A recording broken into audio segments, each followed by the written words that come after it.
Hi friends, Nizamabad జిల్లా ఆర్మూరు మండలం అంకాపూర్ గ్రామంలోని శ్రీ రేణుకా ఎల్లమ్మ యొక్క దేవాలయము ఈ వీడియోలో మనం చూడబోతున్నాము.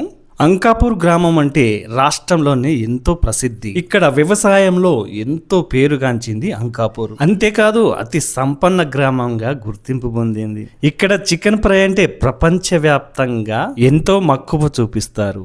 ఎంతో అద్భుతమైనటువంటి రంగులతో, చిత్రాలతో ఈ ఆలయం అయితే మనకు కనబడతా ఉంది. సిరిసిల్లకు చెందిన పెయింటింగ్ చిత్రకారుడు వడ్లూరు శంకర్ గారు ఈ పెయింటింగ్ అయితే చేశారు. ఈ దేవాలయం యొక్క పండుగ సిద్ధోగం ఈ మధ్యనే జరిగినది. అంకాపూర్ గౌడ కులస్తులంతా కూడా ఈ ఆలయాన్ని ఎంతో అద్భుతంగా నిర్మించారు. 5 ఏళ్లకొకసారి ఈ ఆలయంలో సిద్ధోగాన్ని నిర్వహిస్తారు. అమ్మవారి యొక్క కళ్యాణాన్ని నిర్వహిస్తారు. ఇప్పుడు మనం మండపంలోనే ఉన్నాము. ఇక గర్భగుడిలోకి వెళ్ళి మనం అమ్మవారిని చూసినట్టయితే అమ్మవారు ఎంతో సుందరంగా, ఎంతో ప్రసన్నంగా అమ్మవారైతే మనకు కనబడతారు. అమ్మవారి యొక్క చిరు మందహాసం మనలా దీవిస్తున్నట్టుగా, ఆమె యొక్క ఆశీర్వచనం మనకు అందిస్తున్నట్లుగా అమ్మవారు ఎంతో వైభవంగా కనబడతారు. చాలా అద్భుతంగా ఉంటుంది.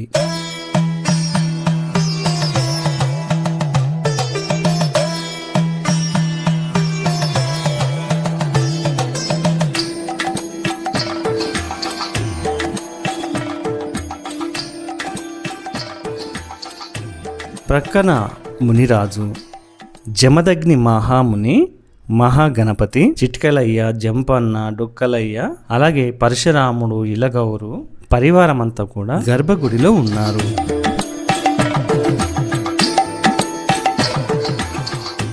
ఇక అమ్మవారికి ఎదురుగా పోతరాజు విగ్రహం అయితే గంభీరంగా ఉన్నది. గుడికి కలర్ వేసిన శంకరన్న, కాటమరాజు యొక్క భారీ విగ్రహం అయితే ఇక్కడ ఉన్నది.